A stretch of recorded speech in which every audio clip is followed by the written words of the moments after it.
Good morning everyone, welcome you to all.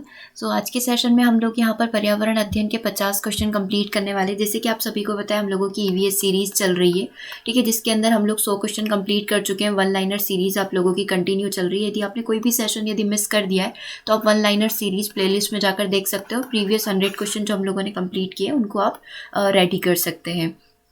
और यदि आप किसी भी प्रकार के नोट्स खरीदना चाहते हैं तो आप हमसे संपर्क कर सकते हैं 7708038840 पर व्हाट्सएप करके। आप पीडीएफ भी प्राप्त कर सकते हो। टेलीग्राम से जुड़ने के लिए आप चैनल सर्च कर सकते हैं ग्लोबल वर्ल्ड करके। राइट, सेशन को हम लोग यहाँ पर स्टार्ट करते हैं। सबसे पहला पॉइंट है, जस्ट हम लोगों को एक रिवीजन करना है क्योंकि सारा थ्योरी हम लोग यहाँ पर पढ़ चुके हैं। और यदि आप चैनल पर न्यू है तो चैनल को सब्सक्राइब कर लीजिएगा। और जितनी भी वीडियोस अभी तक अपलोड किए गए, चाहे वो थ्योरी सेशन हो, मॉक टेस्ट सीरीज हो, आप उनको विजिट कर सकते हैं प्लेलिस्ट पर जाकर। सबसे पहला पॉइंट है, लाइकेंस सबसे अच्छे किसके सूचक होते हैं, मतलब लाइकेंस हमें किसकी जानकारी देते हैं। तो लाइकेंस हमें वायु प्रदूषण के बारे में जानकारी देते हैं कि वहाँ पर कितना एयर पॉल्यूशन हो रखा है। तो लाइकेंस हमें वायु प्रदूषण की जानकारी देते हैं। नेक्स्ट पॉइंट है, पारिस्थितिकी तंत्र में तंत्रों के चक्रण को क्या कहा जाता है। तो पारिस्थितिकी तंत्र में तंत्रों का जो पूरा चक्रण होता है, जो पूरा साइकिल होता है, उस साइकिल को हम लोग जैव भू रासायनिक साइकिल के नाम से जानते हैं। ठीक है, किस नाम से जाना जाता है? जैव भू रासायनिक साइकिल के नाम से। थर्ड पॉइंट है हमारा, एक मनुष्य के जीवन को पूर्ण रूप से धारणीय करने के लिए आवश्यक न्यूनतम भूमि को क्या कहा जाता है। तो आवश्यक न्यूनतम भूमि को हम लोग निकेत बोलते हैं। ठीक है, ये इसका स्पेलिंग है, निकेत इसे बोला जाता है। अब इसके बारे में आप थोड़ा सा डिटेल यहाँ पर देख सकते हो। पारिस्थितिकी निकेत शब्द का प्रयोग सर्वप्रथम ग्रीनेल के द्वारा किया गया था। इन्होंने विभिन्न प्रकार की जातियों एवं उपजातियों की स्थानीय वितरण व्यवस्था को इसी के माध्यम से निरूपित किया कि कौन सी जाति कहाँ निवास करती, उपजाति कहाँ पर। तो पूरा इस निकेत के माध्यम से ही डिसाइड किया गया था किसी पारिस्थितिकी जो है, पारिस्थितिकी का जो क्षेत्र है, उसके जीव जंतु वनस्पतियों की अनेक जातियां एवं उपजातियां जहाँ पर निवास करती है, वो निकेत हमें यहाँ पर बताता है। अगला पॉइंट है, Indian institute of ecology and environment कहाँ पर स्थित है। तो ये हमारा नई दिल्ली में स्थित है। कौन? Indian institute of ecology and environment. ठीक है, अगर आपसे यहाँ पर इंजीनियरिंग वाला पूछ लिया जाता तो हमने कल के सेशन में ही पढ़ा था कि जो इंजीनियरिंग वाला जो इंस्टीट्यूट है वो नागपुर महाराष्ट्र में स्थित है। अगला है, हरिकेन द्वारा जो क्षति होती है उसको मापने के लिए किसका प्रयोग किया जाता है। तो साफिर सिम्पसन मापक जो है, ये स्पेलिंग यहाँ पर लिखी हुई है, साफिर सिम्पसन हरिकेन वाइड स्केल है, जो पूरा मेजर करता है कि कितना तूफान किस मात्रा में आने वाला है। पूरी जानकारी हमें साफिर सिम्पसन स्केल के माध्यम से प्राप्त होती है। ओके, अगले पॉइंट की हम लोग यहाँ पर बात करेंगे। नेक्स्ट पॉइंट आपकी स्क्रीन पर है, कौन एक वैश्विक उष्मन के लिए उत्तरदायी नहीं है। जो ग्लोबल वार्मिंग है उसके लिए कौन उत्तरदायी यहाँ पर नहीं होगा? अक्रिय गैस के रूप में भी जाना जाता है।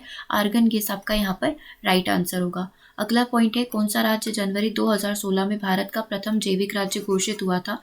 तो सिक्किम भारत का प्रथम जैविक राज्य यहाँ पर घोषित किया गया था। कब घोषित हो गया था? 2016 में। जैविक कृषि करने वाला राज्य जो है सिक्किम बना था।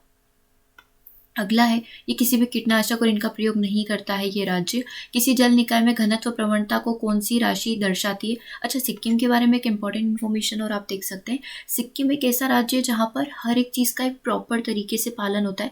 वहाँ पर यदि आप गए हैं या फिर आपने कहीं मूवीज़ वगैरह में भी देखा है तो वहाँ पर ट्रैफिक सिग्नल को भी इवन कोई ब्रेक नहीं करता है। Traffic signal in the sense कि अगर रेड लाइट चल रही है, ठीक है, तो वहाँ पर कोई भी व्यक्ति उसको क्रॉस नहीं करेगा, कोई किसी को ओवरटेक नहीं करेगा। बिल्कुल प्रॉपर मैनर में, जैसे हम लोग एक आइडियल सिटी देखते हैं ना, उस तरीके से सिटी है सिक्किम। अगले पॉइंट की हम लोग यहाँ पर बात करते हैं, किसी जल निकाय में घनत्व प्रवणता को कौन दर्शाता है। तो घनत्व प्रवणता जो होती है, घनत्व जो डेंसिटी होती है, इसको पिकनोक लाइन के द्वारा शो किया जाता है। ठीक है, पिकनोक लाइन पैरामीटर के द्वारा इसको हम लोग शो कर सकते हैं। देन नेक्स्ट है, भारतीय वनस्पति शोध संस्थान कहाँ पर स्थित है। तो ये आपका लखनऊ में स्थित है। नेक्स्ट पॉइंट है, कौन सा ईंधन न्यूनतम पर्यावरण प्रदूषण उत्पन्न करता है। जो हमारा सीएनजी है, संपीड़ित प्राकृतिक गैस है, वो न्यूनतम जो पर्यावरण को प्रदूषित यहाँ पर करता है। तभी तो बोला जाता है कि सीएनजी के दिल्ली वगैरह में सीएनजी से ही ऑटो वगैरह चलते हैं। अगला पॉइंट है, पारिस्थितिकी निकाय में ऊर्जा का प्राथमिक स्रोत क्या होता है। तो पारिस्थितिकी निकाय में ऊर्जा का प्राथमिक स्रोत वनस्पति में जो संरक्षित शर्करा है उसको माना जाता है, और ऐसे नॉर्मली हमारा सूर्य सन होता है। ठीक है, अगला पॉइंट है, किसने गहन, ये सर्वप्रथम गहन पारिस्थितिकी यानी कि जो डीप इकोलॉजी शब्द का प्रयोग किया था। तो अर्निस्ट नेस के द्वारा जो डीप इकोलॉजी शब्द का प्रयोग किया गया था। किसने तिब्बत पठार के ऊपर सन 2005 में ओजोन आभा मंडल, जिसे हम लोग ओजोन हेलो बोलते हैं, इसका पता लगाया था? तो ओजोन हेलो का पता सर्वप्रथम किसके द्वारा लगाया गया था, ये आपसे पूछा गया। तो DW केंट मूरे जो हैं, इनके द्वारा सर्वप्रथम इसके बारे में जानकारी दी गई थी। जो ओजोन हेलो है उसके बारे में जानकारी GW केंट मूरे के द्वारा दी गई थी। 15 नंबर का क्वेश्चन आपकी स्क्रीन पर है। कौन से सूक्ष्म जीव जैव उर्वरक के रूप में प्रयोग होते हैं? तो साइनोबैक्टीरिया को हम लोग यहाँ पर जैव उर्वरक के रूप में प्रयोग कर सकते हैं। अगला पॉइंट है, नेपाल एवं भारत में वन जीव संरक्षण प्रयासों के रूप में सेव नामक एक संगठन चलाया गया। तो वो किसके संरक्षण के लिए चलाया गया? तो नेपाल और भारत में एक वन्य जीव संरक्षण के लिए चलाया गया सेव नामक संगठन प्रारंभ किया गया, ऑर्गेनाइजेशन है जो गिद्धों का यहाँ पर संरक्षण करता है। और हमने देखा भी था कि जो गिद्ध है वो काफ़ी ज़्यादा मरते जा रहे हैं, दवाइयों का सेवन उनके द्वारा किया जा रहा है, मतलब दवाई खाकर वो मर जाते हैं। तो इस तरीके से गिद्धों को संरक्षित करने के लिए यहाँ पर सेव नामक एक ऑर्गेनाइजेशन कंडक्ट किया गया, एक ऑर्गेनाइजेशन है जो इनकी संरक्षण करता है। अगला पॉइंट है, राष्ट्रीय पर्यावरण अभियांत्रिकी शोध संस्थान, वही इंजीनियरिंग इंस्टीट्यूट की ही बात हो रही है। इंजीनियरिंग को हिंदी में अभियांत्रिकी बोलते हैं, तो अगर आपसे हिंदी में भी पूछ लिया जाए तो आपका आंसर नागपुर महाराष्ट्र होगा। अगला पॉइंट है, कोयला पेट्रोल डीजल आदि का दहन मूल स्रोत क्या है, मतलब इनके दहन से कहाँ पर प्रदूषण होता है? तो वायु प्रदूषण इसका आपका राइट आंसर होगा। अगला है, सागरीय प्रवाल विरंजन यानी कि वही कोरल ब्लीच की बात हो रही है। कोरल ब्लीचिंग की वजह से सबसे अधिक प्रभावकारी कारक कौन सा है? तो सागरीय जल के तापमान में वृद्धि हो रही है, उसकी वजह से जो है कोरल ब्लीच यानी कि जो कोरल रीफ है, जो हम लोग मूंगा की चट्टाने जिसे हम लोग बोलते हैं, तो वो क्या हो रही है, उनका रंग जो है उड़ता जा रहा है, या फिर वो अपनी प्रॉपर कंडीशन में जैसी होना चाहिए वैसी नहीं है। ठीक है, तो सागरीय तापमान में वृद्धि है किसका रीजन यहाँ पर माना गया है। अगले पॉइंट की हम लोग यहाँ पर बात करेंगे। 1 सेकेंड, देखो अगला पॉइंट यहाँ पर क्या बोल रहा है, क्वेश्चन नंबर 19 तक हम लोग कंप्लीट कर चुके थे। क्वेश्चन नंबर 20 है, वह वर्णक जो वनस्पति को पराबैंगनी किरणों के दुष्प्रभाव से बचाता है। मतलब एक वर्णक ऐसा जो वनस्पतियों को हमारा जो अल्ट्रावायलेट रेस से उसे बचाने में मदद करेगा, तो इस केमिकल का आप प्रयोग कर सकते हैं। फाइकोसाइनिन का प्रयोग करके हम लोग अपने प्लांट्स, अपनी वनस्पति को बचा सकते हैं। काजीरंगा किस जीव के लिए प्रसिद्ध है? काजीरंगा असम हमारे एक सिंग वाला जो गेंडा है उसके लिए प्रसिद्ध है। सर्वाधिक जैव विविधता, आपके उष्णकटिबंधीय वर्षा वनों में आपको सर्वाधिक बायोडाइवर्सिटी देखने को मिल सकती है, भिन्न भिन्न प्रकार के जैव विविधता आपको वहाँ पर देखने को मिल सकती है। पारिस्थितिकी तंत्र के जो तत्वों का जो चक्रण होता है, उस चक्रण को हम लोग जैव भू रासायनिक चक्र बोलते हैं, कि पूरा साइकिल किस तरीके से वर्क करता है, कौन किसके ऊपर डिपेंड है, खाद्य जाल, खाद्य श्रृंखला, तो पूरा जैव भू रासायनिक चक्र के अंदर इसको माना जाता है। अगला पॉइंट है, अंतर्राष्ट्रीय प्रकृति संरक्षण संघ यानी कि IUCN का मुख्यालय कहाँ पर है? तो IUCN का मुख्यालय ग्वेंट स्विट्जरलैंड के अंदर स्थित है। जैव विविधता शब्द का सर्वप्रथम प्रयोग 1985 में किसके द्वारा किया गया था? बायोडाइवर्सिटी शब्द का प्रयोग वॉल्टर जी रॉसन के द्वारा इस शब्द का प्रयोग किया गया था। अगला पॉइंट है, कार्टोजोना एक अंतर्राष्ट्रीय संधि है जिसका संबंध, कार्टोजोना एक संबंधी, एक इंटरनेशनल हम लोग बोल सकते हैं संधि यहाँ पर की गई है, जो जैव सुरक्षा प्रोटोकॉल से यहाँ पर संबंधित होती है। रेड डेटा बुक किसके द्वारा जारी की जाती है? तो ये IUCN ही है जो रेड डेटा बुक को यहाँ पर जारी करता है। रेड डेटा बुक किन प्रजातियों के बारे में जानकारी देती है? जो संकटापन्न है, जो संकटग्रस्त जीव हैं, जिनकी प्रजाति खतरे में है या जो ऑलमोस्ट विलुप्त होने वाले, उनके बारे में पूरी जानकारी आपको कहाँ से मिलती है? हमारी रेड डेटा बुक से मिलती है। अगला पॉइंट आपके सामने है, यदि विश्व के सभी पादप मर जाते हैं, विश्व के सभी प्लांट्स यदि मर जाते हैं, वो खत्म हो जाते हैं, तो सभी पशु किस कमी के कारण मर जाएंगे? अगर प्लांट्स ही नहीं होंगे तो O2 कौन देगा, ऑक्सीजन कौन देगा? तो उसके कारण सारे जितने भी जीव हैं, पशु जीव जंतु जितने भी हैं, वो सब धीरे धीरे खत्म हो जाएंगे। अगला है, खाद्य श्रृंखला का निर्माण किसके द्वारा होता है? तो खाद्य श्रृंखला में उत्पादक का होना बहुत आवश्यक है, प्रोड्यूसर्स का, उपभोक्ता का होना बहुत आवश्यक है, ठीक है, और साथ ही अपघटक का होना भी बहुत आवश्यक है, तभी ये सर्कल, जो साइकिल हमारा कंप्लीट हो पाएगा। अगला है, किसी मैंग्रोव वनस्पति का मुख्य घटक क्या है? तो मैंग्रोव वनस्पति के बारे में जब हम लोग बात करते हैं तो राइजोफोरा इसके मुख्य घटक के रूप में जाना जाता है। अगला है, कन्वेंशन ऑन बायोलॉजिकल डाइवर्सिटी यानी कि जैव विविधता पर सम्मेलन कब आयोजित किया गया था? तो 29 दिसंबर 1993 को, 1993 को बायोलॉजिकल डाइवर्सिटी के ऊपर, जैविक विविधता के ऊपर पहला सम्मेलन यहाँ पर आयोजित किया गया था।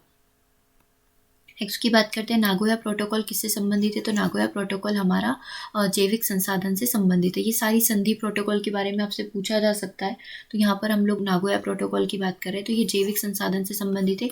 सबसे स्थायी पारिस्थितिकी तंत्र कौन सा है? सबसे स्थायी फिक्स पारिस्थितिकी तंत्र हमारा समुद्र है, ठीक है।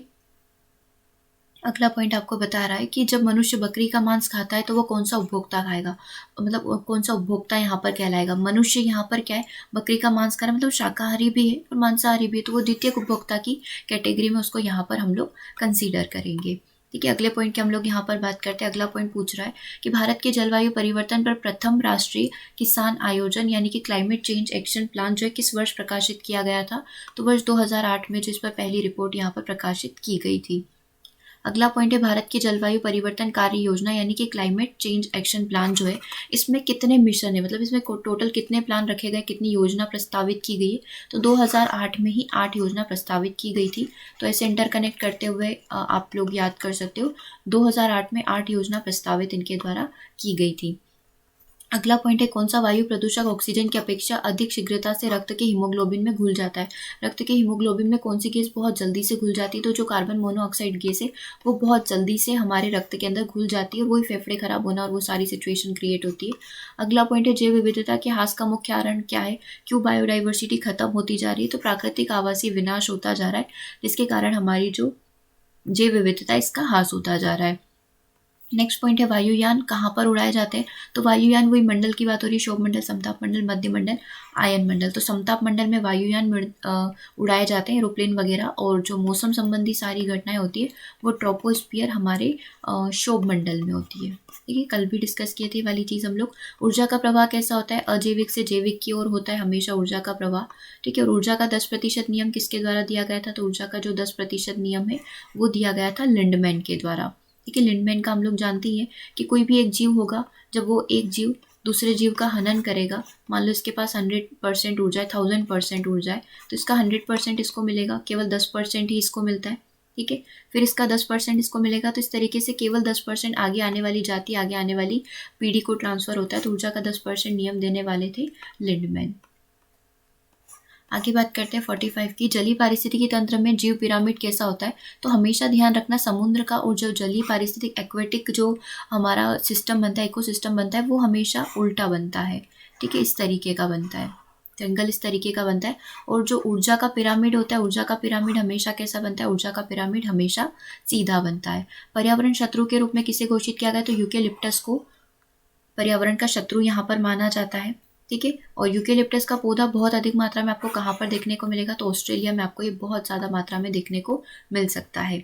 हरे पेड़ पौधे सौर ऊर्जा से किस प्रकार में प्राप्त करते हैं, तो प्रकाश ऊर्जा के रूप में एनर्जी को प्राप्त करते हैं। और वायुमंडल में ओजोन परत किस मंडल में स्थित है, तो ओजोन परत हमारी समताप मंडल में स्थित है, जो सूर्य से आने वाली हानिकारक अल्ट्रावायलेट रेज है उनसे हमारी रक्षा करती है। ओके, तो आज के सेशन को हम लोग यहीं ओवर करते हैं। सेशन आई थिंक आप लोगों के लिए हेल्पफुल रहा होगा। वॉइस से रिलेटेड थोड़ा सा इशू आज हो सकता है, but next time I will try कि वॉइस स्पीच टोन जो पहले था वैसा ही रहे। Thank you for watching.